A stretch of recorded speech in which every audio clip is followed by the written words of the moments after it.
En el tribunal, mis hijos afirmaron que yo no era capaz de cuidar de mi herencia, querían mi cuenta bancaria, mi coche, incluso el apartamento que pagué yo sola.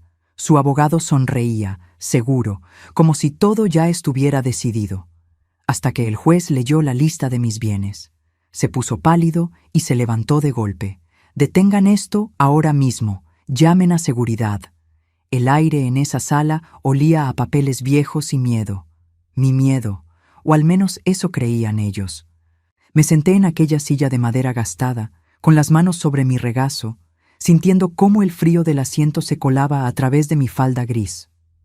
68 años llevaba en este mundo, y nunca imaginé que terminaría aquí, en un tribunal, frente a un juez, siendo juzgada por mis propios hijos.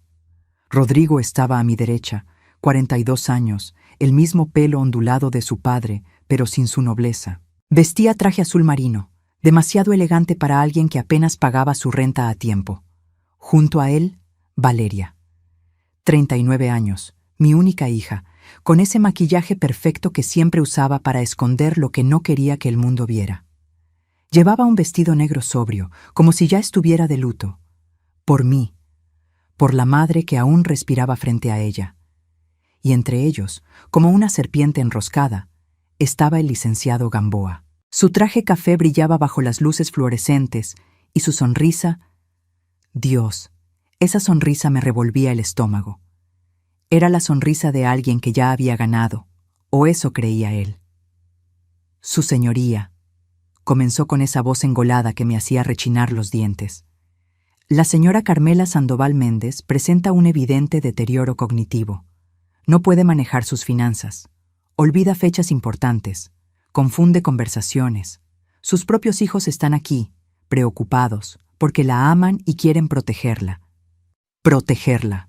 Esa palabra me atravesó como un cuchillo oxidado. Miré a Rodrigo. Él no sostuvo mi mirada. Sus ojos se desviaron hacia el suelo, hacia sus zapatos recién boleados. Valeria sí me miró, pero solo por un segundo.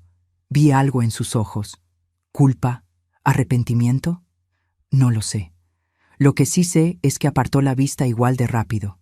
El licenciado Gamboa sacó una carpeta. Papeles. Siempre los malditos papeles que la gente usa para destruir vidas. Tenemos pruebas, su señoría. Recibos sin pagar. Citas médicas olvidadas. Testimonios de vecinos que han notado comportamientos extraños. Hizo una pausa dramática. La señora Sandoval tiene una cuenta bancaria con 180,000 pesos, un vehículo Honda Civic modelo 2018 y un departamento de 85 metros cuadrados en la colonia Narvarte. Bienes que podría perder si alguien se aprovecha de su condición. Condición. Como si yo fuera una enfermedad. Como si mis 68 años me hubieran convertido en un trasto que había que guardar en un armario. El juez, un hombre de unos 58 años con el cabello plateado y gafas de marco grueso, revisaba los documentos con expresión seria. Se llamaba Héctor Maldonado. Yo había investigado. Tenía reputación de justo, pero también de impaciente con casos que le hacían perder el tiempo. Si esta historia te está atrapando tanto como me atrapó a mí vivirla, dale like, suscríbete y activa la campanita para que no te pierdas ninguna historia de vida real como esta. Porque lo que viene, nadie lo vio venir. Rodrigo pidió la palabra. Se aclaró la garganta, con ese gesto nervioso que tenía desde niño cuando mentía sobre quién había roto el jarrón de porcelana en la sala. Señor juez, nosotros solo queremos lo mejor para mamá. Es nuestra madre. Nos duele verla así. Necesita ayuda. Necesita que alguien tome las decisiones importantes por ella antes de que sea demasiado tarde.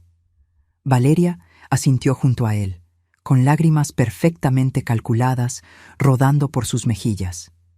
¡Qué gran actuación! Si hubiera puesto ese esfuerzo en visitarme más de 2 veces al año, tal vez hoy estaríamos comiendo tamales en mi cocina en lugar de estar en este teatro grotesco. El juez Maldonado me miró directamente. Señora Sandoval, ¿tiene algo que decir? Mi abogado, el licenciado Armando Reyes, un hombre de 60 años con 3 décadas de experiencia en casos de familia, me tocó suavemente el hombro. Yo asentí. Me puse de pie. Mis rodillas crujieron un poco, sí, pero mi voz salió firme, clara, sin temblor. Señor juez, tengo mucho que decir, pero primero, creo que usted debería abrir ese sobre manila que mi abogado entregó hace 3 días, el que está ahí, bajo su expediente. El juez frunció el ceño, buscó entre sus papeles. Lo encontró. Un sobre manila sellado con el sello notarial bien visible. Gamboa se tensó. Lo vi en cómo se enderezó en su silla. Rodrigo y Valeria intercambiaron miradas confusas. Yo me senté de nuevo. Crucé las manos y esperé, porque lo que estaba a punto de pasar cambiaría todo. Y ellos, mis propios hijos, mis propios traidores, no tenían ni la más mínima idea de con quién se habían metido. El juez rompió el sello. El juez abrió el sobre despacio, sacó los documentos y comenzó a leer en silencio. Vi cómo sus ojos se movían de izquierda a derecha, cada vez más rápido. Su expresión cambió. Pero antes de llegar a ese momento, necesito que entiendas cómo llegué hasta aquí. Necesito que conozcas a la mujer que fui y a la que me convertí cuando todos dejaron de mirarme.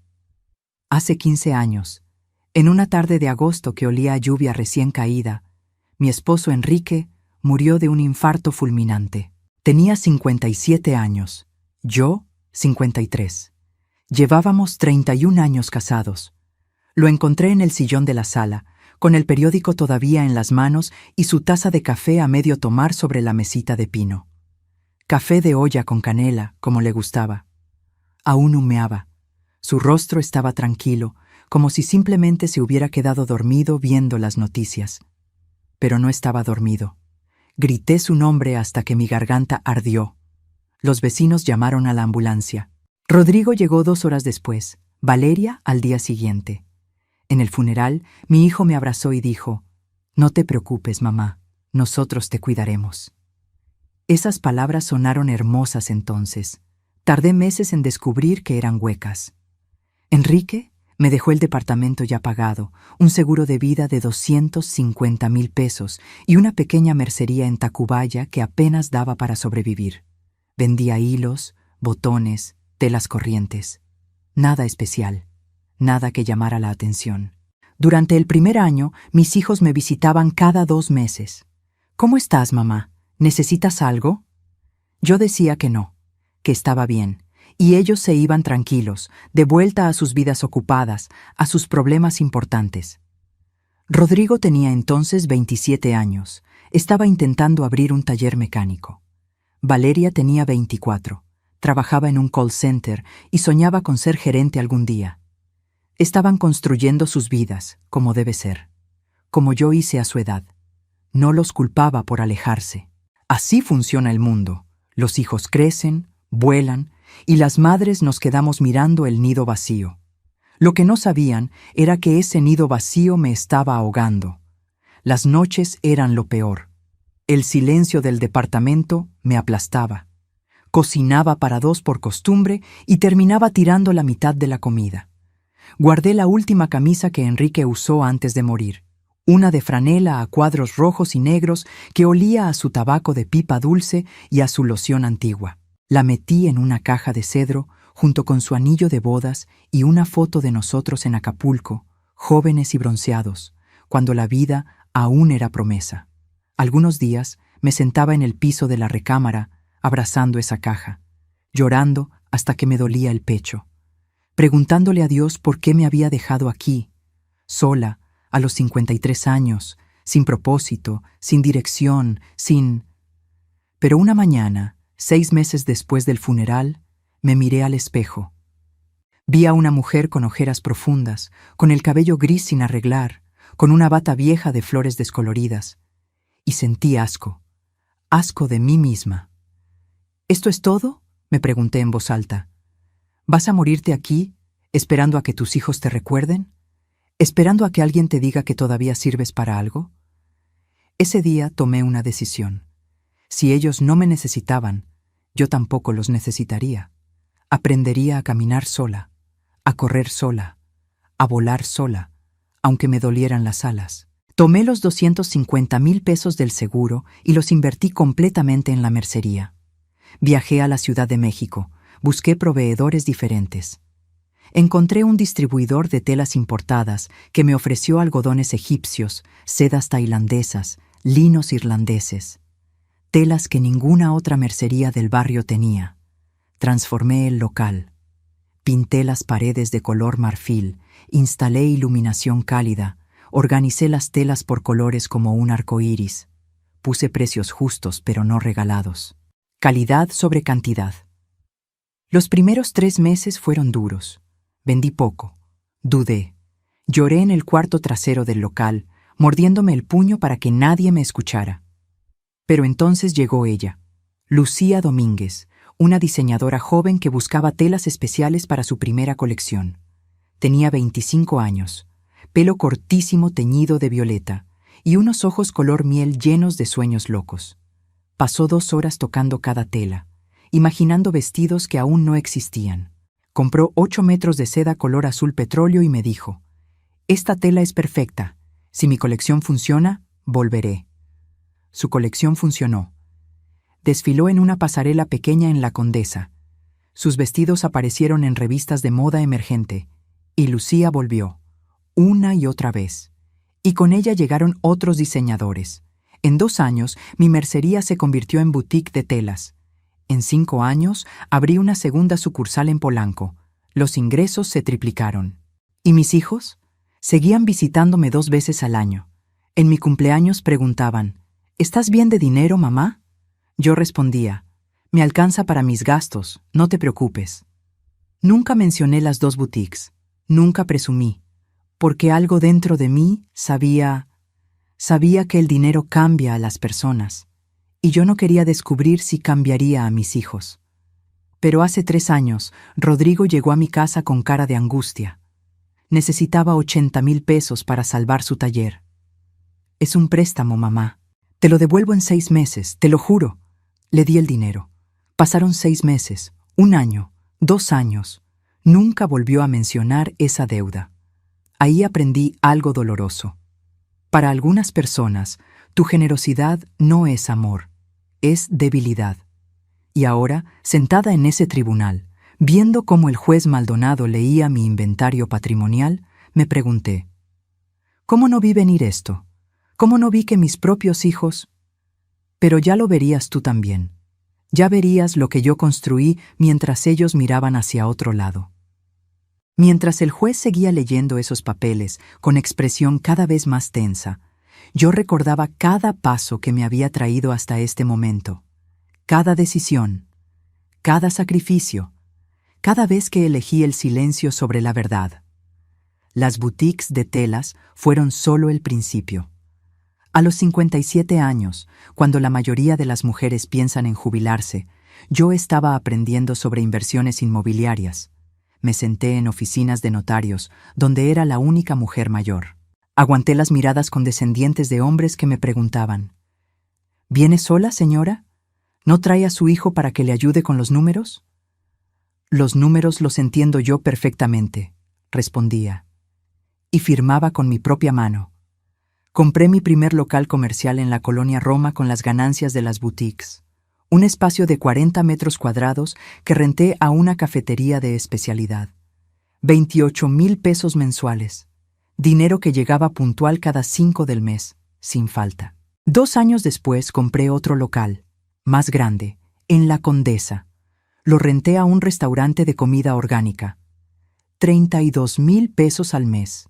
Y luego un tercero en Coyoacán, esquina con avenida principal. Una tienda de productos naturales pagaba 45,000 mensuales por ese espacio. 105,000 pesos de ingresos pasivos cada mes, más las ganancias de las boutiques. Viví como siempre, en mi mismo departamento de 85 metros en Narvarte, con mis mismos muebles de los años 90, mi mismo Honda Civic 2018 que compré usado. Desayunaba pan dulce con café, veía telenovelas en las noches, regaba mis geranios en la ventana. Nada cambió por fuera, todo cambió por dentro. Porque cada mes que pasaba, cada peso que ahorraba e invertía, yo sentía algo que no había sentido en años: poder. no el poder de humillar o dominar, el poder de decidir. El poder de decir no, el poder de no depender de nadie. ¿Mis hijos sabían algo? No. Rodrigo seguía llegando en Navidad con una botella de sidra barata y un abrazo apresurado. «¿Cómo está mi viejita linda? ¿Todo bien con la mercería?» Yo asentía. «Todo bien, hijo». Y él se iba temprano porque Patricia, su nueva novia, lo esperaba en casa de sus padres. Valeria me llamaba por teléfono una vez al mes. Conversaciones de 10 minutos. «¿Cómo estás, ma? Yo ando ocupadísima, ya sabes, el trabajo me tiene loca». Yo escuchaba. «Cuídate mucho, hija». Y colgábamos. Ninguno preguntaba detalles. Ninguno se interesaba en cómo realmente estaba. Y yo dejé de esperar que lo hicieran. A los 62 años, hice algo que nunca imaginé. Compré 2 departamentos en la colonia Coyoacán. Eran viejos, necesitaban remodelación completa. Invertí 400,000 pesos en cada uno. Pisos nuevos, baños modernos, cocinas integrales, pintura fresca. Los renté amueblados. Uno a una pareja de profesores extranjeros, 18,000 pesos al mes. El otro a un estudiante de posgrado, 15,000 mensuales. También invertí en la boutique de Lucía. Ella había crecido, tenía su propia marca, necesitaba capital para expandirse. Le propuse sociedad. Yo ponía el dinero, ella su talento. 40% para mí, 60% para ella. Justo. Equitativo. En 5 años, esa inversión me generó 2,200,000 pesos en ganancias. Y entonces, hace 4 años, recibí una llamada que cambió todo. Mi madre había muerto en Querétaro. Tenía 91 años. La última vez que la vi, 3 meses antes, me tomó la mano con sus dedos temblorosos y dijo: «Carmela, tú siempre fuiste la fuerte. Por eso te dejo el terreno de tu papá. Tus hermanos ya recibieron lo suyo. Tú mereces esto». El terreno en Querétaro, 3,000 metros cuadrados en zona de desarrollo, valuado en 4,100,000 pesos. Mi madre lo había conservado por 30 años, esperando el momento correcto. Ese momento era ahora. Lo guardé. No lo vendí. Porque ese terreno no era solo dinero. Era la última caricia de mi madre. Su forma de decirme: «Hija, te vi tu esfuerzo. Vi cómo te levantaste cuando todos pensaban que te quedarías en el suelo». Rodrigo fue al funeral. Preguntó: «¿Mamá te dejó algo la abuela?» Yo dije: «Unos recuerdos, hijo, nada más». Mentí. Y no me arrepentí. Porque cuando tus hijos solo aparecen cuando huele a herencia, cuando sus llamadas aumentan, cuando mencionas palabras como banco o propiedad, cuando sus abrazos se sienten como tasaciones, aprendes que el silencio es tu mejor armadura. Hace 2 años, en mi cumpleaños 66, los reuní a ambos. Preparé su comida favorita, mole poblano que me llevó 6 horas hacer, arroz rojo, frijoles refritos, tortillas hechas a mano. Puse la mesa con el mantel bordado que mi madre me regaló en mi boda. Rodrigo llegó 1 hora tarde. Patricia venía con él. Valeria llegó 2 horas tarde. El tráfico, ma, ya sabes. Comieron rápido. Hablaron de sus vidas, sus problemas, sus deudas. Ninguno preguntó por las mías. Ninguno notó las nuevas arrugas en mi rostro. Ninguno vio que había perdido peso, porque las noches solas pesan en el estómago. Se fueron antes del postre.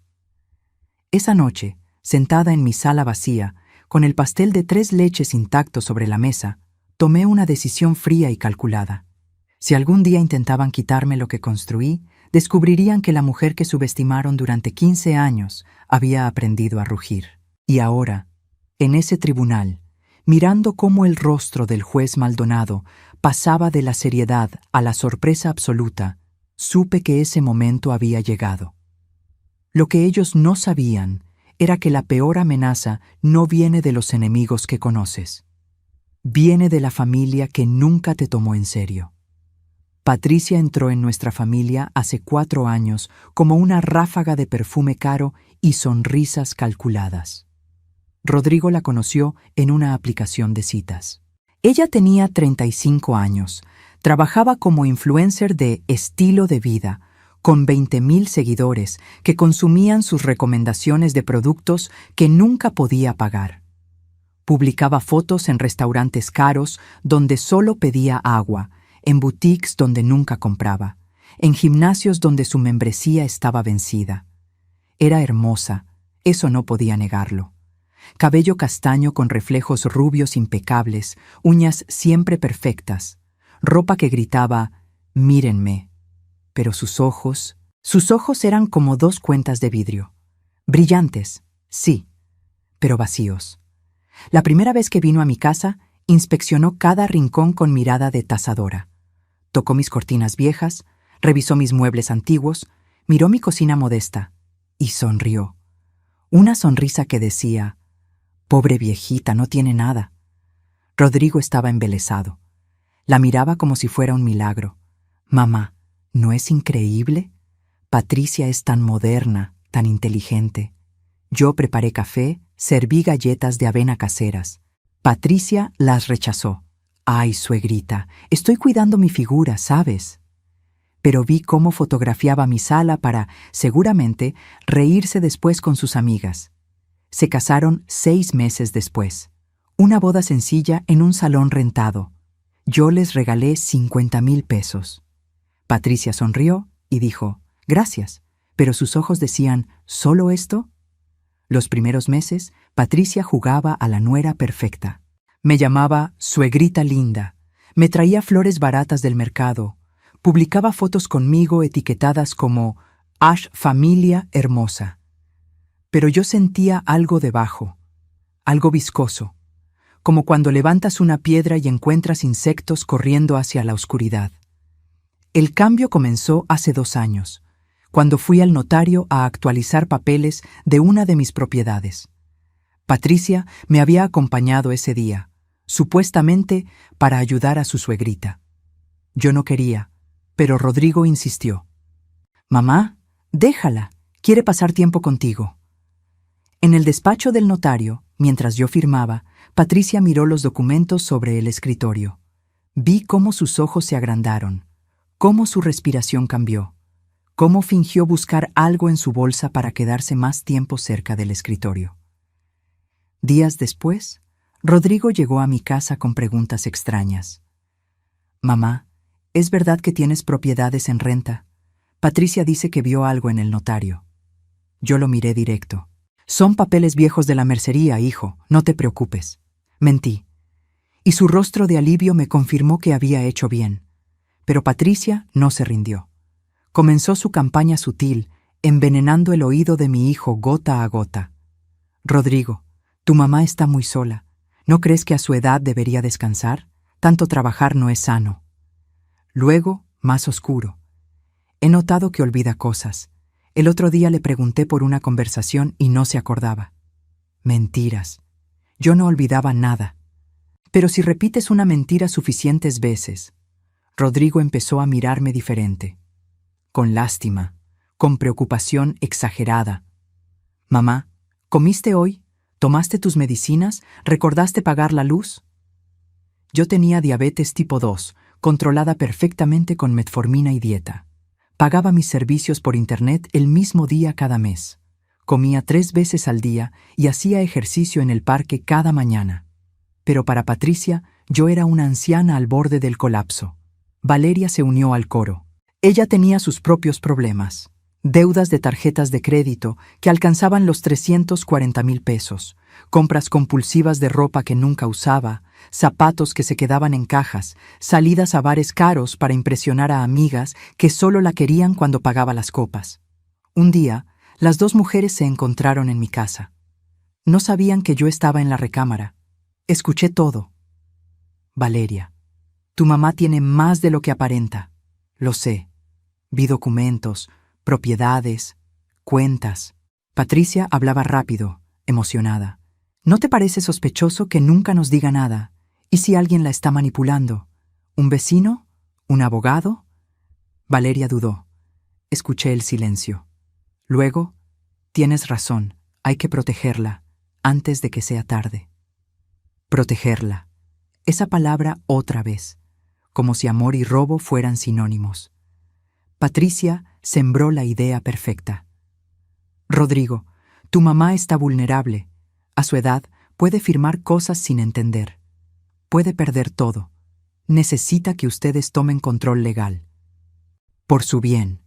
Y mi hijo, mi Rodrigo, el niño que mecí durante noches de fiebre, que abracé en sus peores pesadillas, que defendí de los bullies en la escuela, ese hijo me traicionó. Creyó a su esposa sobre su madre, porque Patricia había encontrado su debilidad. Rodrigo siempre fue débil de carácter. Siempre necesitó que alguien decidiera por él. Primero fui yo, luego fue ella. Y ella decidió destruirme. Una tarde, mientras tomábamos té en mi sala, Patricia soltó la bomba. Suegrita, Rodrigo y yo estamos preocupados. Has estado muy olvidadiza últimamente. Quizás deberíamos llevarte con un doctor, solo para revisar que todo esté bien. Yo sostuve mi taza con manos firmes. La miré directo a esos ojos de vidrio. Patricia, mi mente está perfecta, pero gracias por tu preocupación. Su sonrisa se congeló. Por un segundo, vi el veneno puro. Luego volvió la máscara. Claro, suegrita. Solo queremos lo mejor para ti. Lo que no sabían era que yo también había estado preparándome. Grabé conversaciones, guardé mensajes, documenté cada visita sospechosa, cada pregunta extraña, cada intento de hacerme parecer incapaz. Porque si algo aprendes cuando construyes un imperio desde la nada es esto: nunca subestimes a tus enemigos, ni siquiera cuando comparten tu sangre. Las visitas que antes eran 2 veces al año se convirtieron en 2 veces por semana. Rodrigo, Valeria, Patricia, siempre juntos, siempre vigilantes, siempre preguntando: «Mamá, ¿ya desayunaste? ¿Tomaste tu medicina? ¿Cerraste bien la puerta cuando saliste?». Preguntas que sonaban inocentes, pero que llevaban un mensaje oculto. Eres incapaz. Necesitas supervisión. Eres una carga. Patricia llegó con una libreta. Suegrita, vamos a organizarte mejor. Anota aquí cada medicina que tomas, a qué hora, para qué es. Me entregó la libreta como si fuera una niña de primaria aprendiendo a escribir. Yo la tomé. Sonreí y la guardé en un cajón donde sabía que nunca la volvería a ver. Pero eso no detuvo su campaña. Un martes por la tarde, llegaron los 3 sin avisar. Yo estaba cocinando arroz rojo, con ese olor a jitomate y ajo llenando la cocina. Patricia entró directo a revisar mi refrigerador. «Ay, suegrita, ¿cuánto tiempo tiene esta leche aquí? Se ve sospechosa». Tomó la botella, revisó la fecha. Estaba fresca, comprada 2 días antes. Pero igual dijo: «Mejor la tiro, ¿no? No queremos que te enfermes». Tiró mi leche a la basura, en mi propia casa. Valeria revisó mi pastillero. «Mamá, aquí hay pastillas sueltas. ¿Sabes para qué es cada una?». Yo sabía. Metformina 850 mililitros, una en la mañana, una en la noche. Atorvastatina 20 mg para el colesterol, una antes de dormir. Pero antes de que pudiera responder, Valeria ya estaba moviendo la cabeza con preocupación fingida. «Rodrigo, mira esto. Está desorganizada». Me trataban como testigo en mi propia vida. La gota que derramó el vaso fue un jueves de mayo. Yo había ido al supermercado. Compré lo de siempre: jitomates, cebollas, chiles, tortillas, café. Al regresar, encontré a los 3 en la puerta de mi edificio. «Nos llamó tu vecina, doña Refugio. Dice que te vio confundida esta mañana». Mentira. Doña Refugio era amiga mía desde hacía 20 años. Nunca diría eso. Pero resulta que Patricia le había dado 5,000 pesos para que testimoniara que yo andaba despistada, hablando sola, olvidando cerrar la puerta. Doña Refugio necesitaba el dinero para pagar sus medicinas de presión, y Patricia lo sabía. Me llevaron con el doctor.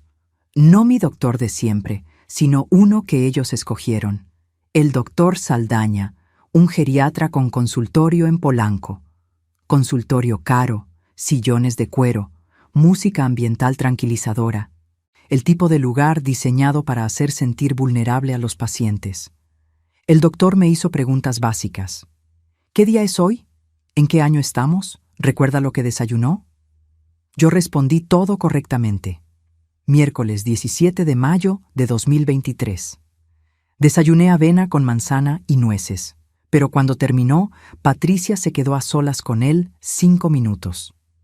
5 minutos que me costaron un diagnóstico de deterioro cognitivo leve. Yo vi el billete de 500 pesos que Patricia deslizó sobre el escritorio del doctor junto con una sonrisa. Pagó por mi diagnóstico falso como quien compra tortillas. Las humillaciones se intensificaron. Patricia comenzó a publicar en sus redes sociales fotos mías saliendo del consultorio médico con el texto: cuidando a mi suegrita que está olvidadita. Familia es todo. Miata amor de sangre. 322 likes. Comentarios de sus seguidoras. Qué hermosa eres, Patricia. Bendita tú por cuidar a tu suegra. Ojalá mi nuera fuera así. Usaba mi supuesta enfermedad para ganar seguidores. Un día estaban las tres, Patricia, Valeria y una prima lejana, en mi sala cuando decidí ir a la recámara. Necesitaba un momento a solas. Abrí la caja de cedro, saqué la camisa de franela de Enrique. La apreté contra mi pecho, respiré profundo. Quería sentir su aroma a tabaco, aunque ya casi había desaparecido después de 15 años. Lloré, en silencio, como había llorado 1000 noches desde que mis hijos decidieron que yo era un problema a resolver. Patricia entró sin tocar. Me encontró con la camisa, con lágrimas rodando. No dijo nada en ese momento. Solo tomó una foto con su celular y salió. Media hora después, escuché su voz en la sala. ¿Ven? La encontré llorando con una camisa vieja, hablándole como si su esposo estuviera ahí. Vive en el pasado, no está bien. Mi dolor se convirtió en evidencia de mi locura. Rodrigo entró a mi cuarto. Vi culpa en sus ojos, pero también determinación envenenada. Mamá, creo que necesitas más ayuda de la que pensábamos. Esa noche, sola en mi cama, me permití quebrarme. Lloré hasta que me dolió la garganta. Golpeé la almohada. Grité contra la tela para que nadie me escuchara. Pregunté a Enrique, donde quiera que estuviera, por qué me había dejado sola con esto. Pero a la mañana siguiente, me levanté. Me lavé la cara. Me peiné con cuidado. Me vestí con mi falda gris preferida y mi blusa blanca almidonada. Y llamé al licenciado Armando Reyes, el mejor abogado de familia en Ciudad de México, porque si querían guerra, la tendrían. Pero descubrirían que yo había aprendido a pelear sucia cuando era necesario. El sobre llegó un lunes por la mañana. Cartero privado, sello oficial del juzgado familiar número 14. Lo abrí con manos que no temblaban, aunque mi corazón latía como tambor de guerra. Leí cada palabra, cada línea, cada acusación disfrazada de preocupación. Procedimiento de interdicción por presunta incapacidad para administrar bienes y persona. Demandantes: Rodrigo Sandoval y Valeria Sandoval. Causa: deterioro cognitivo severo de la señora Carmela Sandoval Méndez, que pone en riesgo su patrimonio y bienestar físico. Me senté en la mesa de la cocina, el mismo lugar donde había desayunado con Enrique durante 31 años. El mismo lugar donde había celebrado los cumpleaños de mis hijos cuando eran pequeños. El mismo lugar donde, ahora, leía cómo esos niños que crié querían declararme legalmente incapaz. Revisé los anexos. Había videos, grabaciones que Patricia había hecho a escondidas durante meses. En una, yo supuestamente estaba confundida en el supermercado, mirando los productos sin decidirme. Pero yo recordaba ese día. Estaba comparando precios entre 2 marcas de aceite, normal, cotidiano. Editado para parecer demencia. Había cartas, una del doctor Saldaña confirmando deterioro cognitivo leve pero progresivo. Otra de doña Refugio, mi vecina, diciendo que me había visto desorientada, olvidando cerrar la puerta, hablando sola. Testimonios comprados con billetes que necesitaban más que su dignidad. Patricia había declarado por escrito: mi suegra me confesó que un señor la visita seguido y ella firma papeles sin leer. Temo que alguien se esté aprovechando de su vulnerabilidad. Mentira. Pura mentira fabricada. Solicitaban tutela legal completa sobre mi persona y mis bienes, control total de mis cuentas bancarias, propiedades, decisiones médicas. Querían convertirme en un mueble más de mi propia casa. Los primeros 3 días no comí, apenas dormí. Me quedaba mirando el techo, preguntándome en qué momento perdí a mis hijos. ¿Fue cuando Enrique murió y los dejé volar solos? ¿Fue cuando no les conté de mi éxito porque temía cambiarlos? ¿O siempre fueron así y yo, ciega de amor maternal, nunca quise verlo? El cuarto día encontré una foto. Mi boda. Yo tenía 22 años, vestido blanco sencillo, ramo de margaritas, sonrisa que iluminaba el papel desteñido.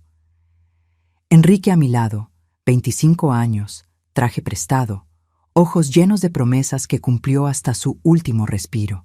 Esa chica de 22 años no sabía que quedaría viuda, no sabía que construiría un imperio sola, no sabía que sus hijos la traicionarían, pero esa chica era una luchadora, y yo seguía siendo ella.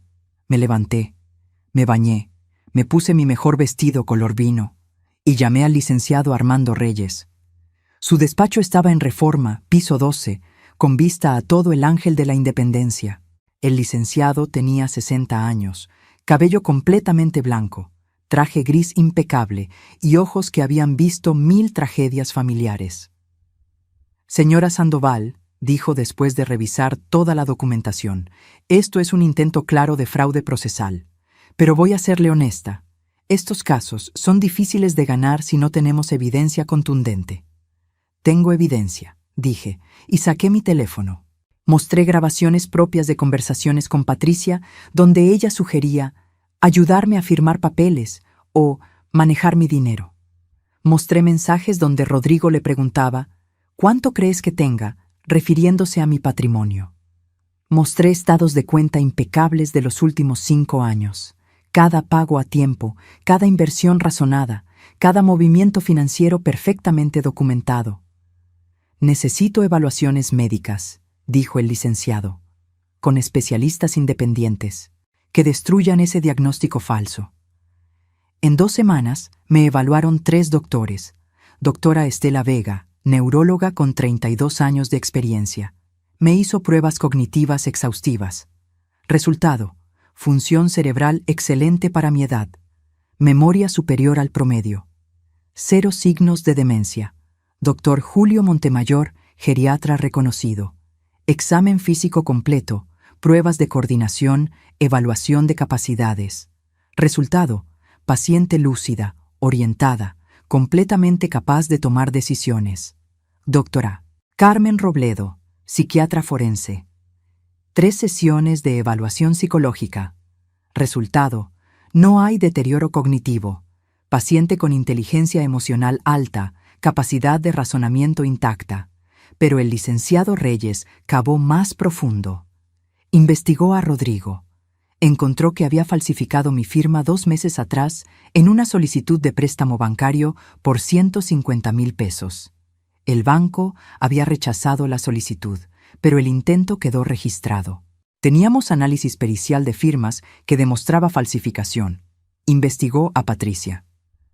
Descubrió 2 demandas civiles por fraude en ventas por catálogo. Una por 67,000 pesos, otra por 89,000. Clientes que nunca recibieron productos pagados. Patricia los bloqueaba en redes sociales y desaparecía. Investigó al doctor Saldaña. Bomba.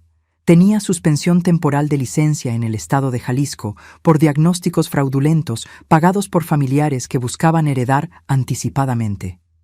Y entonces hicimos el movimiento final. Preparé un inventario patrimonial completo, certificado por notario público. Cada propiedad, cada cuenta, cada inversión, cada peso. Lo sellamos en un sobre manila y lo entregamos al juzgado 3 días antes de la audiencia. ¿Está segura de esto?, preguntó el licenciado Reyes. Una vez que abran ese sobre, su patrimonio real será público en esa sala. Yo lo miré a los ojos. Licenciado, mis hijos quieren humillarme públicamente. Es justo que su humillación también sea pública. La noche antes de la audiencia, me senté en mi sala. Toqué los muebles viejos que Enrique y yo compramos con tanto sacrificio. Miré las fotos en la pared. Rodrigo con su primer uniforme escolar, Valeria en su graduación, todos sonriendo en tiempos donde el amor no tenía precio.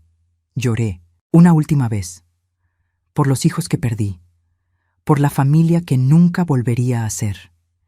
Y al día siguiente, me puse mi falda gris, mi blusa blanca, recogí mi cabello en un moño digno, y fui a ese tribunal a mostrarles quién era realmente Carmela Sandoval Méndez, la mujer que subestimaron, la mujer que construyó un imperio en silencio, la mujer que nunca volvería a arrodillarse ante nadie. En ese tribunal, mientras el juez Maldonado abría el sobre Manila con manos curiosas, yo recordé algo que mi padre me dijo cuando tenía 15 años. Mija, el león no ruge cuando va a atacar, ruge después, cuando ya ganó. Yo había sido silenciosa durante 15 años.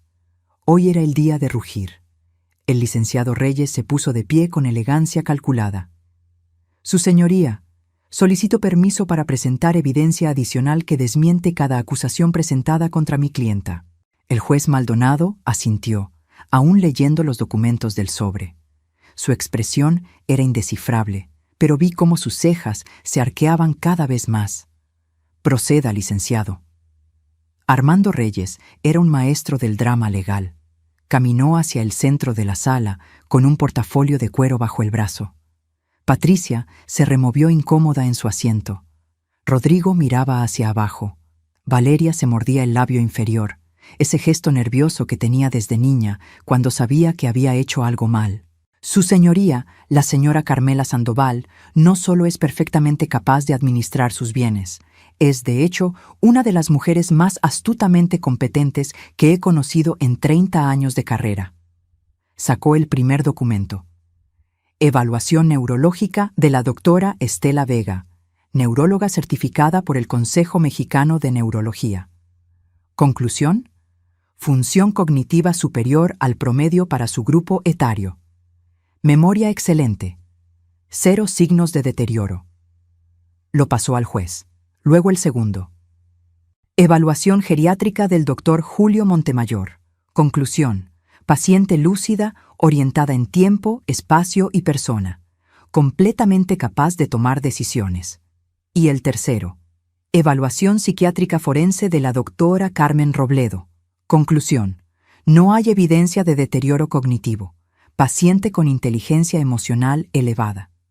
El abogado Gamboa intentó objetar. Su señoría, esas evaluaciones fueron solicitadas por la defensa. Son parciales. El licenciado Reyes sonrió. Era una sonrisa afilada. ¿Y el diagnóstico del doctor Saldaña no fue solicitado por los demandantes? Pero qué interesante. Se volvió hacia Gamboa. ¿Su cliente sabía que el doctor Saldaña tiene suspensión temporal de licencia en Jalisco por emitir diagnósticos fraudulentos pagados? Silencio. Patricia palideció. Rodrigo miró a su esposa con confusión. Tengo aquí, continuó el licenciado Reyes, el expediente disciplinario del doctor Saldaña. 3 casos documentados donde familiares le pagaron para diagnosticar demencia en personas mayores completamente sanas. El objetivo: obtener tutela legal para controlar herencias. Pasó el documento al juez. Gamboa estaba de pie, intentando recuperar control. «Protesto, esto es...» «¿Verdad?», interrumpió Reyes. «Sí, lo es. Verdad incomoda». Entonces saqué mi teléfono, con manos firmes, aunque el corazón me latía en los oídos. El licenciado conectó mi teléfono al sistema de audio de la sala. «Su señoría, con permiso de mi clienta, presentaré grabaciones que ella misma realizó de conversaciones con la señora Patricia Montes, nuera de la demandada. En México, es legal grabar conversaciones cuando uno es parte de ellas». Presionó play. La voz de Patricia llenó la sala. «Suegrita, ¿y si te ayudo con tus papeles? Esos del banco, los de las propiedades. Puedes firmar y yo me encargo de todo. Es más fácil así, ¿no?» Mi voz. «No es necesario, Patricia. Yo manejo mis asuntos». Patricia. «Ay, pero a tu edad, ¿no te da miedo equivocarte? Rodrigo y yo podríamos ayudarte mejor. Otra grabación. Esta más clara, más calculada. Patricia, hablando con Rodrigo sin saber que yo grababa desde la cocina. Tu mamá tiene más dinero del que dice. Lo sé. Vi documentos en el notario, propiedades. Necesitamos actuar antes de que lo pierda o alguien se lo quite. Rodrigo, ¿estás segura? Patricia, segurísima. Y si no actuamos, nos vamos a arrepentir. El juez Maldonado levantó la mano. La grabación se detuvo. Miró a Patricia con severidad. ¿Señora Montes? Patricia abrió la boca. No salió nada. Por primera vez en 4 años vi a esa mujer sin palabras. El licenciado Reyes no había terminado. Su señoría, hay más. El señor Rodrigo Sandoval falsificó la firma de su madre en una solicitud de préstamo bancario por 150,000 pesos hace 2 meses. Tenemos el análisis pericial. Pasó el documento. Vi cómo Rodrigo se hundía en su silla. Valeria lo miraba con horror. La señora Valeria Sandoval extrajo 95,000 pesos de una cuenta compartida que la señora Carmela mantenía para emergencias familiares. Dinero que nunca devolvió ni mencionó. Valeria cerró los ojos. Lágrimas reales esta vez, no las falsas del teatro inicial. Y la señora Patricia Montes, aparte de las 2 demandas civiles por fraude que ya tiene en su historial, utilizó la supuesta enfermedad de su suegra para solicitar donaciones en redes sociales. 43,000 pesos recaudados con publicaciones que decían «Ayuden a mi suegrita enferma». Dinero que usó para pagar sus deudas personales. Mostró las capturas de pantalla, los posts, las transferencias bancarias. El juez Maldonado se quitó los lentes. Se frotó el puente de la nariz. Cuando volvió a ponérselos, su expresión había cambiado completamente. Licenciado Gamboa, espero que tenga una explicación excelente para todo esto. Gamboa tartamudeó. Por primera vez, su seguridad se había evaporado. Su señoría, mis clientes me informaron que... ¿Sus clientes le mintieron?, interrumpió el juez. ¿O usted sabía y procedió de todas formas? Silencio incómodo. Y entonces el juez abrió completamente el sobre manila. Sacó todas las páginas del inventario patrimonial. Comenzó a leer en voz baja. Sus ojos se movían rápido. Demasiado rápido. De repente se detuvo. Me miró. Por primera vez desde que comenzó la audiencia, me miró directamente. Y en sus ojos vi lo que venía. El momento que yo había esperado. El momento que mis hijos nunca imaginaron. El momento en que el silencio se convertiría en trueno. «Licenciado Gamboa», dijo el juez Maldonado con voz controlada pero tensa. ¿Usted revisó el patrimonio real de la señora Sandoval antes de presentar esta demanda? Gamboa tragó saliva. Su señoría, los demandantes me informaron que su madre tenía una cuenta bancaria de 180,000 pesos, un vehículo Honda Civic 2018 y un departamento en Narvarte. Esos son los bienes que buscamos proteger. Ya veo, dijo el juez. Había algo extraño en su tono. Algo que hizo que hasta los asistentes de la sala se enderezaran en sus asientos. ¿Y ninguno de ustedes investigó más allá? Rodrigo levantó la vista. Por primera vez mostraba incertidumbre genuina. ¿Más allá? No entiendo, señor juez. El juez Maldonado miró los papeles otra vez. Luego a mí. Había respeto en su mirada. Algo que no estaba ahí al inicio. Señora Sandoval, ¿podría ponerse de pie? Me levanté, mi espalda recta, mi cabeza en alto, mis manos tranquilas a los costados. ¿Puede recitar para este tribunal sus datos personales básicos? Fecha de nacimiento, dirección actual, números de identificación. Carmen Dolores Sandoval Méndez, dije con voz clara. Nacida el 12 de marzo de 1957 en Puebla, 68 años de edad. Domicilio actual. Avenida Cuauhtémoc, 847, Departamento 502, Colonia Narvarte, Código Postal 03020, Ciudad de México. INE número, recité los 16 dígitos sin pausar. CURP. Los 18 caracteres, perfectos. El juez asintió. ¿Recuerda qué desayunó esta mañana? Avena con manzana, canela y nueces. Café americano sin azúcar. 2 vasos de agua natural. ¿Qué día es hoy? Jueves 22 de junio de 2025. ¿Puede decirme las fechas de nacimiento de sus hijos? Rodrigo Antonio Sandoval Méndez, 15 de abril de 1983. Valeria Cristina Sandoval Méndez, 28 de septiembre de 1986. Rodrigo cerró los ojos, porque él no recordaba mi fecha de cumpleaños. Lo supe por su expresión.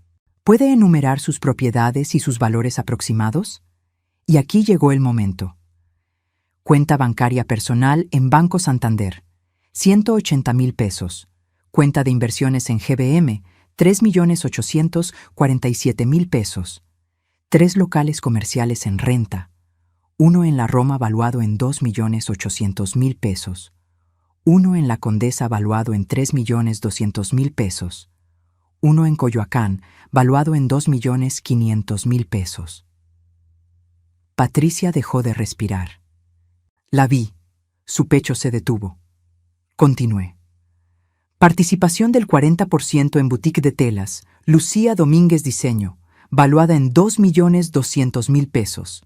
2 departamentos en renta en la colonia Coyoacán, valuados conjuntamente en 5,600,000 pesos. Terreno de 3,000 metros cuadrados, en Querétaro. Zona de desarrollo, valuado en 4,100,000 pesos. El silencio en la sala era absoluto.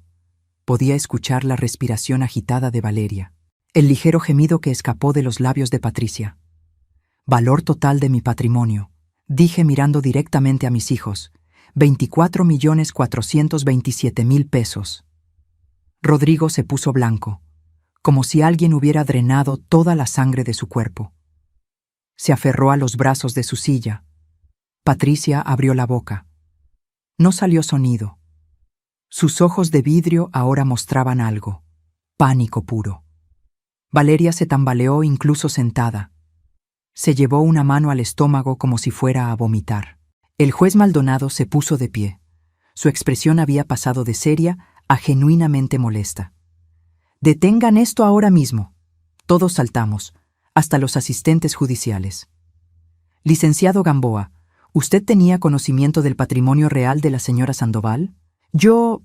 No, su señoría. Mis clientes nunca... Sus clientes intentaron obtener tutela legal sobre 24 millones de pesos presentando evidencia fraudulenta». El juez casi gritaba. «Esto no es protección familiar. Esto es intento de desfalco». Se volvió hacia el asistente judicial. «Llamen a seguridad. Quiero que se investigue inmediatamente cada documento presentado por la defensa». Patricia intentó levantarse. 2 guardias de seguridad ya estaban en las puertas. El juez continuó, cada vez más indignado conforme revisaba los documentos. «Tengo aquí certificado de fideicomiso. La señora Sandoval destinó el 60% de su patrimonio a una fundación de ayuda a viudas emprendedoras. 14,656,000 pesos, fideicomiso irrevocable, establecido hace 6 meses con el notario público número 147. Miró a Rodrigo y Valeria. ¿Saben lo que eso significa? Significa que incluso si hubieran ganado esta farsa de demanda, la mayor parte del dinero nunca hubiera sido de ustedes. Rodrigo se cubrió el rostro con las manos. Sus hombros temblaban. Valeria lloraba abiertamente. «Mamá, yo no sabía...» Patricia dijo que... «Silencio», ordenó el juez. «No quiero escuchar excusas». Se sentó. Respiró profundo. Cuando volvió a hablar, su voz era fría como hielo. «Voy a ordenar una investigación completa. El doctor Saldaña será reportado al colegio médico. Los testigos que declararon falsamente serán llamados a declarar bajo juramento. Y ustedes 3, señaló a Rodrigo, Valeria y Patricia, van a explicarle al Ministerio Público exactamente qué estaban intentando hacer aquí». Patricia se quebró. «Señor juez, yo solo quería... Necesitábamos el dinero, las deudas». «¿Entonces admite que esto era por dinero y no por preocupación?» Patricia se dio cuenta de lo que había dicho. Cerró la boca. Pero era tarde. El juez Maldonado me miró, esta vez con algo parecido a admiración. Señora Sandoval, ¿desea agregar algo?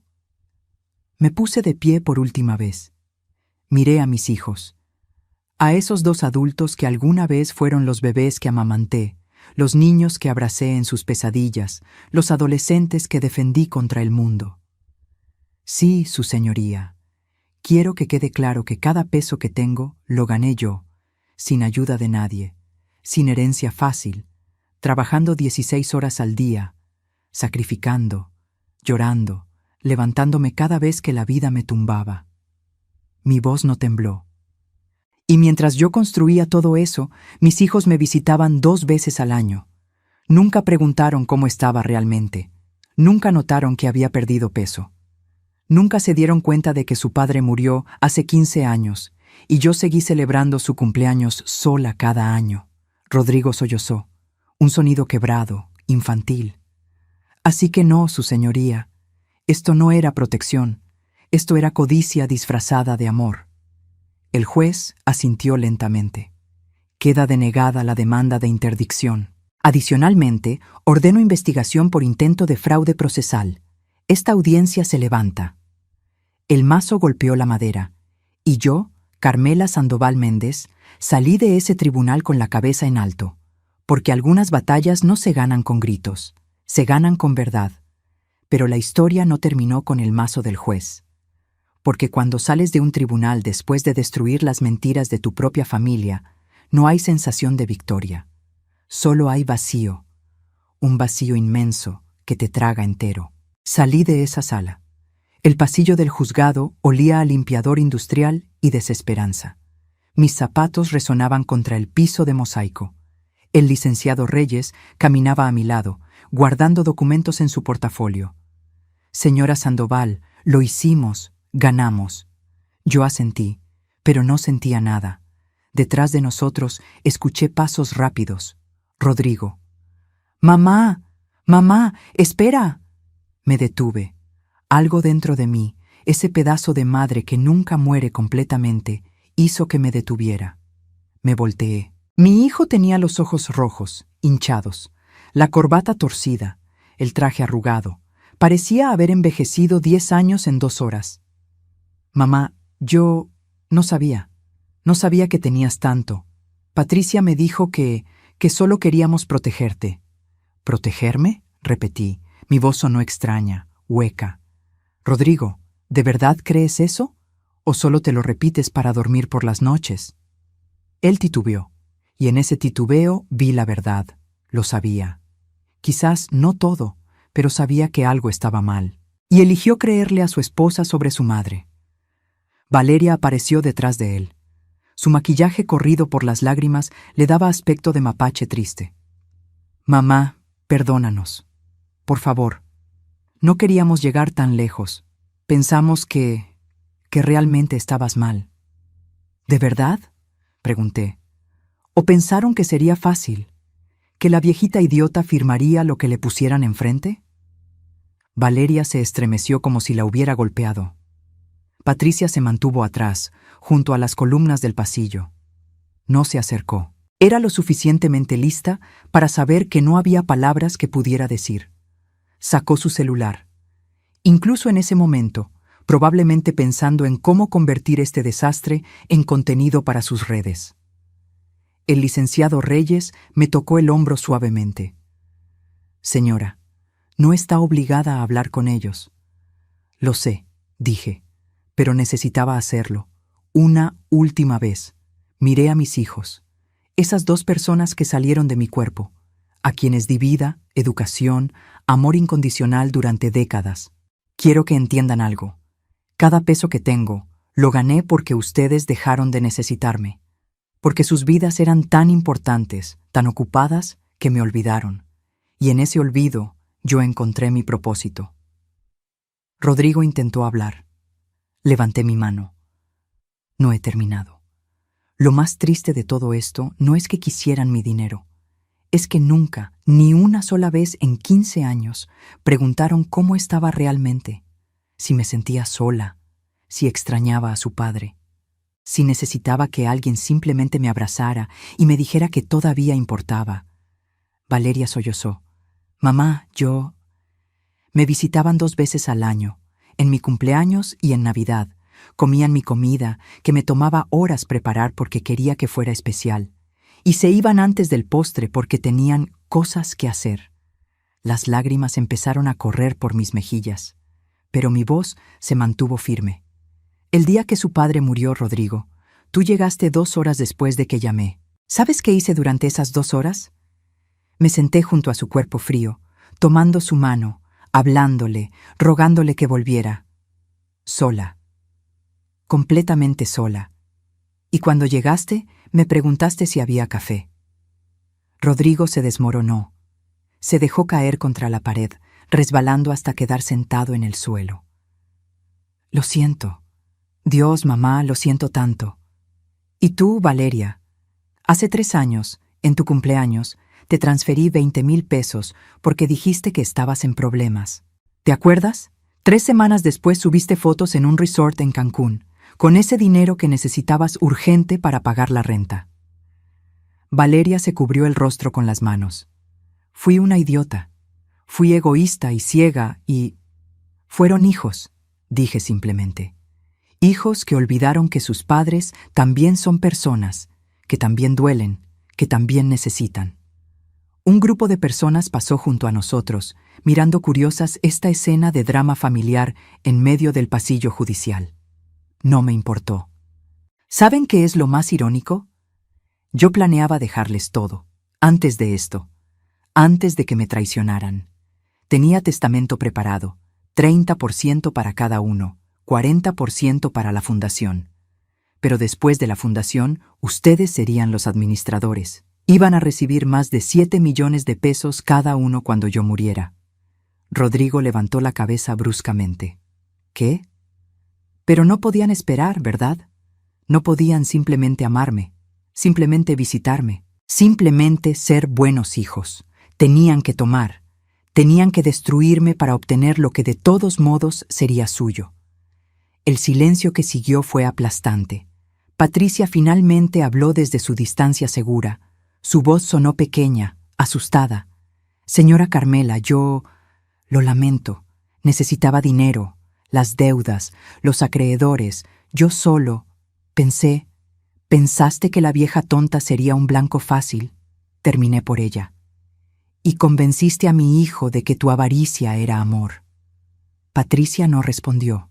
No había respuesta posible. El licenciado Reyes intervino. Señora Sandoval, deberíamos irnos. Tenemos que presentar los documentos adicionales en el juzgado. Asentí. Pero antes de irme, saqué algo de mi bolsa. Un sobre blanco. Se lo extendí a Rodrigo. ¿Qué es esto?, preguntó, tomándolo con manos temblorosas. La verdad, dije. Lee cuando estés solo, cuando Patricia no esté, cuando puedas pensar con tu propia cabeza. Y me fui. Caminé por ese pasillo sin mirar atrás. Porque si miraba atrás, si veía a mi hijo roto en el suelo o a mi hija llorando contra la pared, mi resolución se habría quebrado. Y ya había llorado suficiente por ellos. En el taxi de regreso a casa, el licenciado Reyes me preguntó, ¿qué había en el sobre?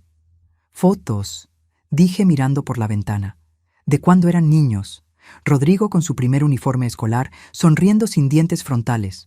Valeria en su graduación de primaria, abrazándome con ese vestido rosa que le encantaba. ¿Por qué? Porque necesitan recordar quiénes fueron antes de convertirse en lo que son ahora. El licenciado no dijo nada más. Solo asintió. Esa noche, en mi departamento vacío, me senté en la sala con la caja de cedro en mi regazo. Saqué la camisa de Enrique. Apenas quedaba su olor, pero la abracé de todas formas. Lo hice, amor, susurré. Me defendí. Les mostré que no soy débil. El silencio fue mi única respuesta. Lloré. Lloré por los hijos que perdí, por la familia que nunca volvería a ser, por los domingos que nunca volverían a existir, con Rodrigo ayudándome en la cocina y Valeria contándome sus sueños. Pero también lloré de alivio, porque finalmente, después de 68 años, Había elegido mi propia dignidad sobre el amor de personas que solo me querían cuando era conveniente. Y eso, por doloroso que fuera, era libertad. La notificación llegó 3 días después. Citatorio del Ministerio Público. Investigación formal por intento de fraude procesal y falsificación de documentos. Rodrigo, Valeria y Patricia tendrían que presentarse ante el fiscal. El juez Maldonado no estaba jugando. Había cumplido su palabra. Yo no tenía que ir, pero decidí hacerlo. El licenciado Reyes me lo desaconsejó. Señora Sandoval, usted ya ganó. No necesita exponerse más. No voy por mí, le dije. Voy por todas las mujeres mayores que han sufrido esto en silencio. Las que no tienen 22 millones de pesos para defenderse. Las que realmente pierden sus casas, sus vidas, porque sus familias son codiciosas y el sistema no las protege. Así que fui. La oficina del fiscal Javier Montoya era pequeña, con paredes color gris institucional y archiveros metálicos hasta el techo. Él tenía unos 45 años, bigote recortado y expresión de alguien que había visto demasiada maldad humana. Señora Sandoval, dijo estrechando mi mano con firmeza, su caso ha llamado mucho la atención. No solo por las cantidades involucradas, sino por el método. ¿El método?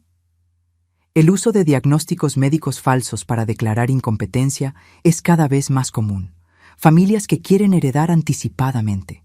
El problema es que la mayoría de las víctimas realmente son mayores vulnerables que no pueden defenderse. Sentí un escalofrío. ¿Cuántos casos hay?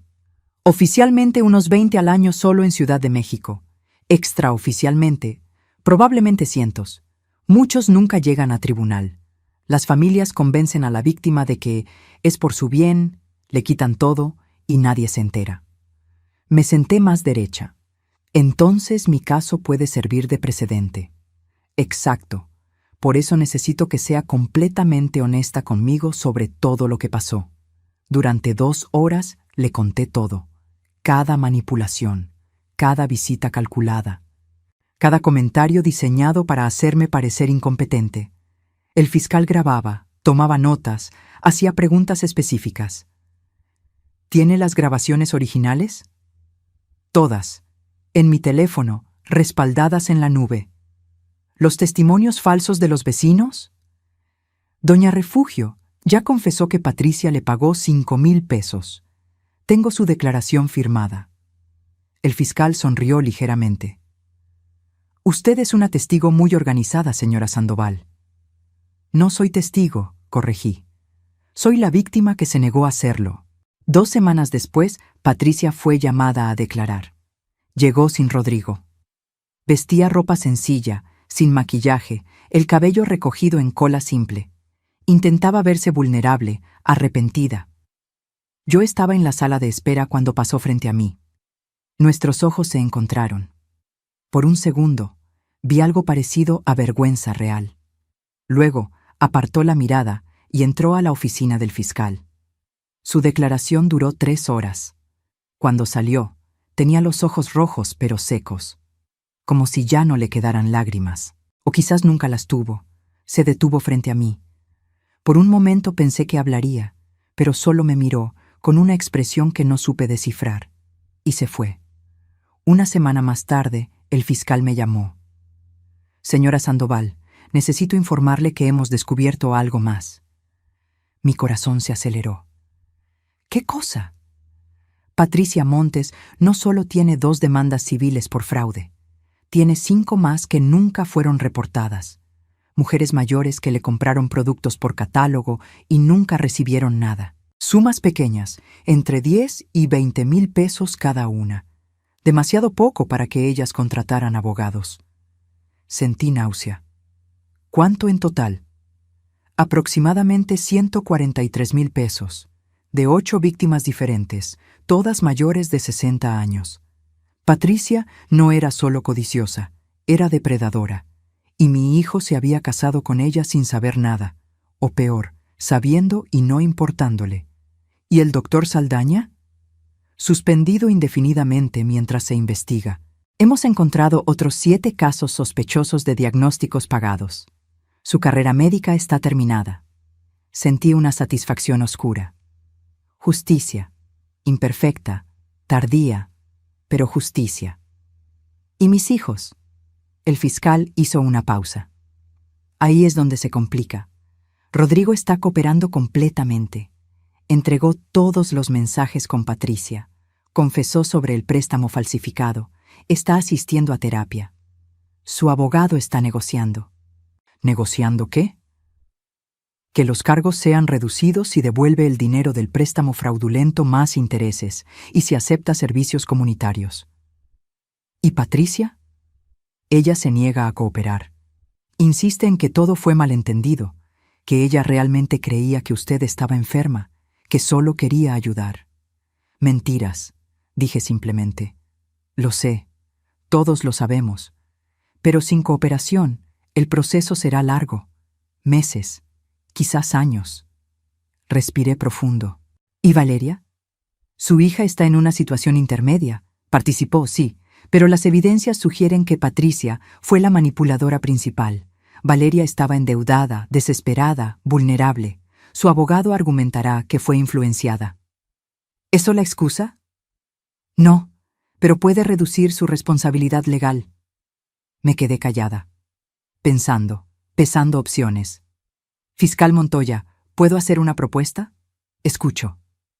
Y así fue como diseñé mi propia justicia, porque el sistema legal castiga con cárcel y multas. Pero yo quería algo más profundo. Quería que aprendieran. Mi propuesta fue simple pero devastadora. Rodrigo devolvería los 150,000 pesos del préstamo falsificado, más 50,000 de intereses y daños. Total, 200,000 pesos que no tenía. Tendría que trabajar, ahorrar, sacrificarse, como yo hice durante 15 años. Además, él y Valeria trabajarían 6 meses en la fundación de ayuda a viudas emprendedoras que yo había creado, sin sueldo, servicio comunitario real, ayudando a mujeres que sí estaban vulnerables, que sí necesitaban apoyo, aprendiendo lo que significa construir desde cero. Patricia tendría que devolver cada peso de las donaciones fraudulentas, 43,000 pesos, y hacer un video público en sus redes sociales explicando la verdad completa, sin filtros, sin excusas, confesando que mintió, manipuló y usó a una mujer mayor como carnada para dinero. Si cumplían todo eso en 6 meses, yo no presentaría cargos penales adicionales. Si no cumplían, el fiscal procedería con el peso completo de la ley. ¿Está segura?, preguntó el fiscal Montoya. Usted tiene derecho a exigir justicia criminal completa. La justicia no siempre es cárcel, dije. A veces es hacer que las personas miren al espejo y odien lo que ven. El fiscal asintió lentamente. «Es usted una mujer sabia, señora Sandoval». «No», corregí. «Soy una madre rota que está intentando salvar lo que queda de sus hijos, aunque ellos no lo merezcan». Esa noche reformé mi testamento. 70% a la fundación. 20 millones de pesos para ayudar a mujeres viudas a comenzar negocios, a educarse, a nunca depender de nadie. 30% en fideicomiso para Rodrigo y Valeria. Pero no recibirían nada hasta los 60 años de edad. Y solo si demostraban, mediante trabajo y servicio comunitario documentado, que habían cambiado genuinamente. Patricia no heredaría nada. Incluso si seguía casada con Rodrigo, el fideicomiso específicamente la excluía. Firmé los documentos con el notario. Mi mano no tembló, porque finalmente entendí algo. El amor de madre es incondicional, pero el respeto se gana. Y la herencia no es derecho, es regalo. Y yo había terminado de regalar cosas a gente que no las valoraba. El día que Rodrigo vino a pedirme perdón de rodillas, llovía. Yo estaba en mi departamento, preparando café de olla, cuando sonó el timbre. Miré por la mirilla. Era él, solo, sin Patricia, empapado por la lluvia, con un sobre manila en las manos. Abrí la puerta. «Mamá», dijo, su voz quebrada, los ojos hinchados. «Por favor, déjame entrar, necesito hablar contigo». Lo dejé pasar, no por compasión, por curiosidad. Se quedó en el recibidor, goteando sobre mis mosaicos. No se atrevió a entrar más. «Tengo el dinero», dijo extendiendo el sobre. «Los 200,000 pesos. Vendí mi camioneta, pedí préstamo al banco, trabajé doble turno durante 2 meses. Está todo aquí». No tomé el sobre. «Déjalo en la mesa». Lo hizo con manos temblorosas. «¿Y?», pregunté fríamente. «Y me inscribí en la fundación. Empiezo el lunes, 6 meses de servicio, lo que dijiste». «¿Y Patricia?». Su rostro se contrajo. «Me divorcié». Eso sí me sorprendió. «¿Cuándo?». «Hace 3 semanas. Presenté los papeles el día después de que subió su video confesión». Se pasó una mano por el cabello mojado. «Mamá, yo no sabía. No sabía cuántas mujeres había estafado. No sabía que todo era mentira desde el principio». «Sabías suficiente», dije sin emoción. «Sabías que yo no estaba enferma. Me viste recitar de memoria mis datos en el tribunal. Me viste manejar números que la mayoría de las personas no puede recordar. Y aún así, seguiste adelante». «Porque soy débil», dijo, y su voz se quebró completamente. «Porque siempre he sido débil. Necesito que alguien me diga qué hacer. Primero fuiste tú, luego fue Patricia, y elegí mal. Elegí a la persona equivocada». «Me elegiste en mi contra», corregí. «¿Qué es diferente?». Se dejó caer contra la pared. Resbaló hasta quedar sentado en el suelo, igual que en el tribunal. «Te he perdido, ¿verdad? No importa lo que haga, ya te perdí». Lo miré desde arriba. Este hombre de 42 años que lloraba como niño en mi entrada. Y sentí nada. El cordón que me ataba a él se había cortado en ese tribunal. «No me perdiste, Rodrigo», dije suavemente. «Me dejaste ir hace años, cuando dejaste de llamar, cuando olvidaste mi cumpleaños, cuando solo aparecías cuando necesitabas dinero. Yo solo dejé de esperarte. ¿Hay algo que pueda hacer? ¿Algo para que me perdones?». «El perdón no se ruega, se gana. Trabaja tus 6 meses. Ayuda a esas mujeres de verdad, no porque sea obligación legal. Aprende lo que significa construir algo sin ayuda. Y quizás, en unos años, cuando yo esté muerta, recordarás este momento y entenderás lo que perdiste». «No digas eso», sollozó. «Por favor, mamá». «¿Por qué? ¿Porque te hace sentir culpable? Bien. La culpa significa que todavía tienes conciencia. Úsala». Me dio la espalda y fui a la cocina. Serví mi café. Lo tomé lentamente, escuchando los sollozos apagados de mi hijo en el recibidor. Cuando terminé, regresé. Él seguía ahí, ahora con la cabeza entre las rodillas. «Puedes irte», dije. Se levantó con dificultad. Caminó hacia la puerta. Se detuvo. «¿Mamá? ¿Qué?». «Las fotos que me diste. Las miro todos los días y me odio. Me odio por lo que le hice a ese niño de las fotos, por convertirme en esto».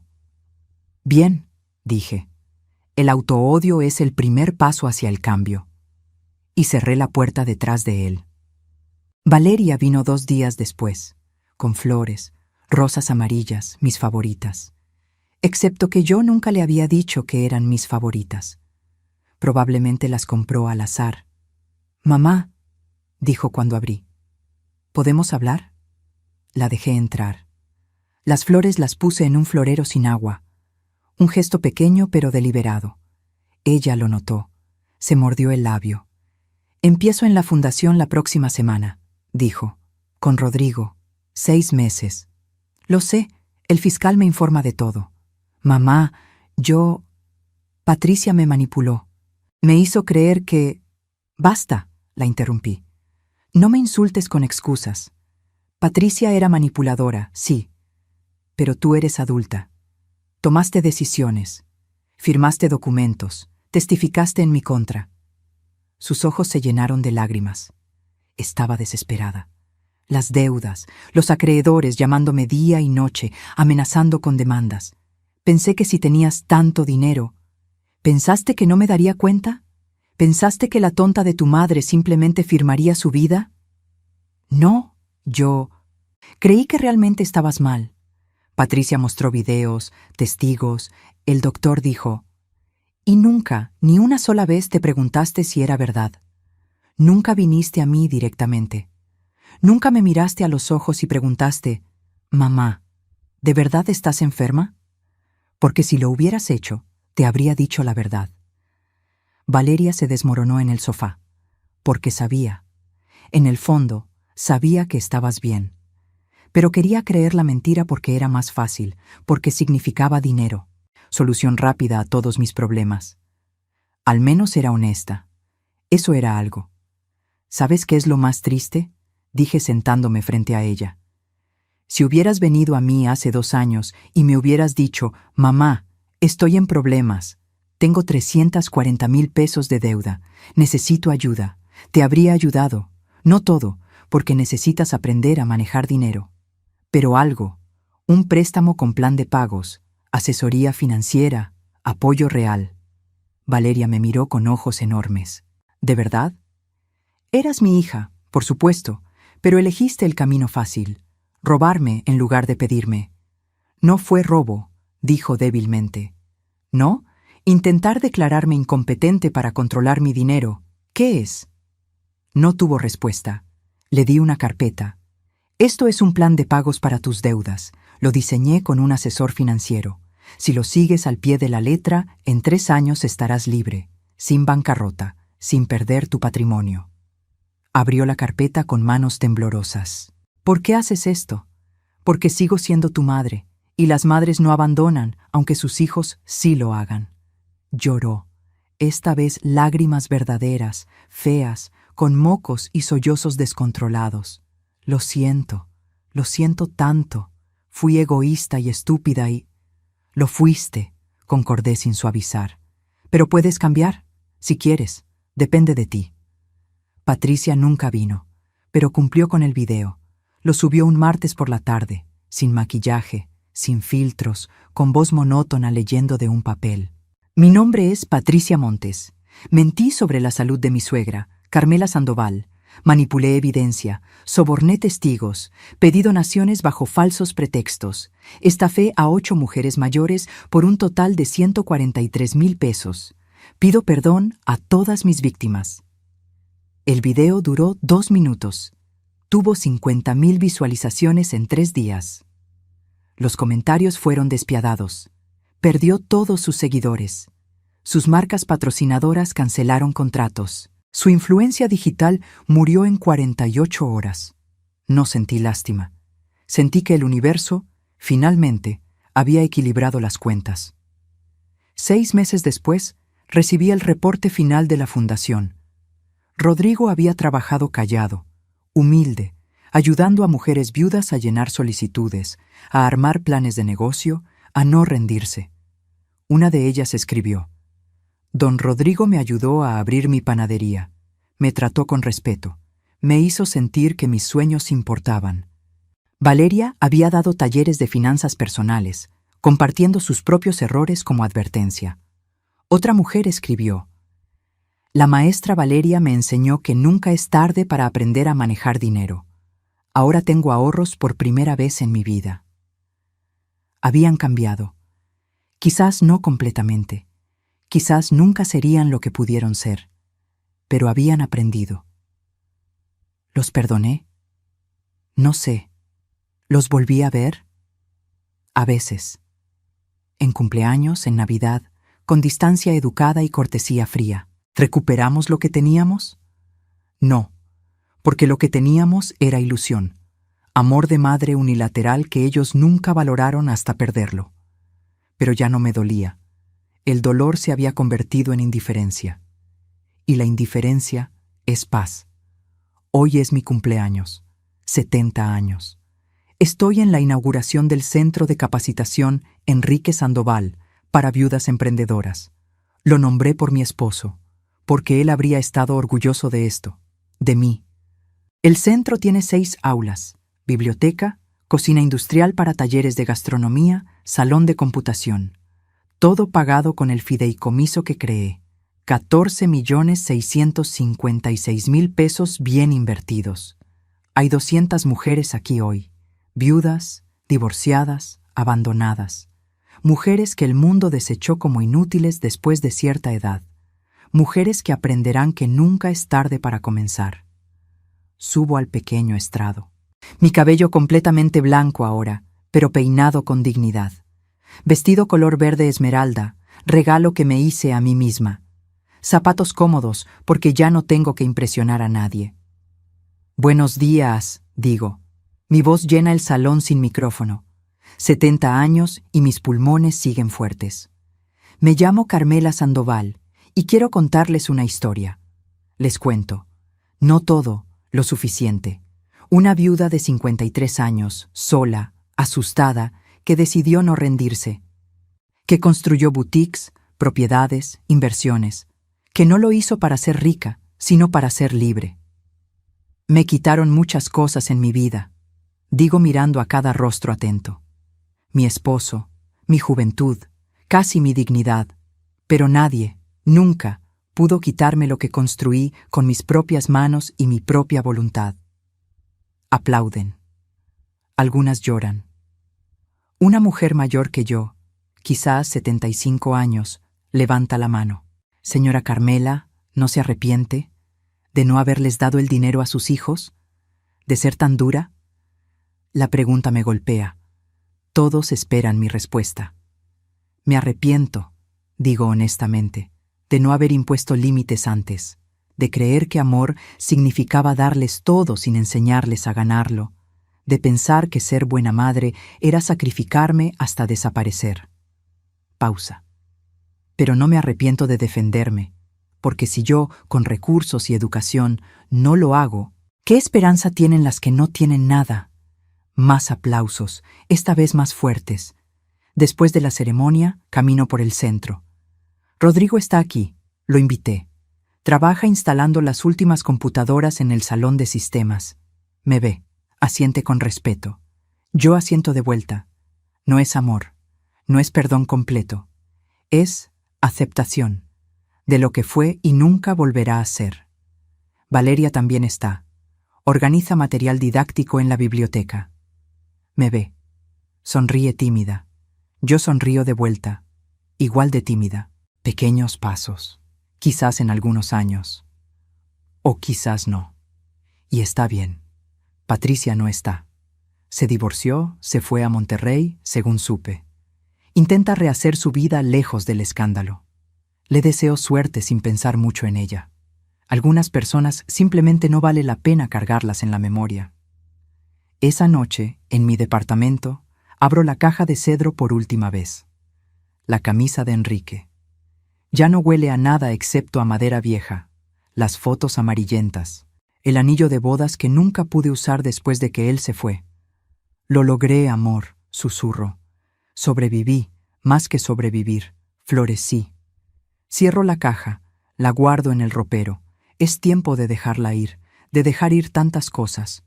En la mesa de la cocina encuentro una carta. La reconozco. Letra de Valeria. La abro. Leo.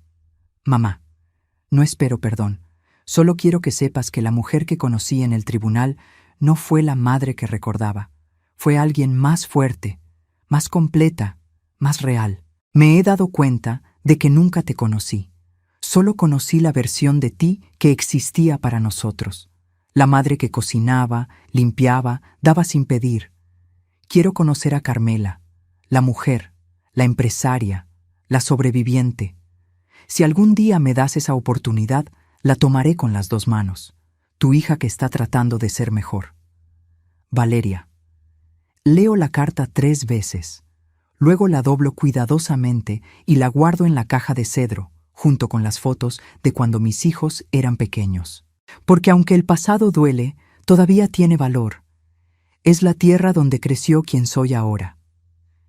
Me paro frente al espejo del baño.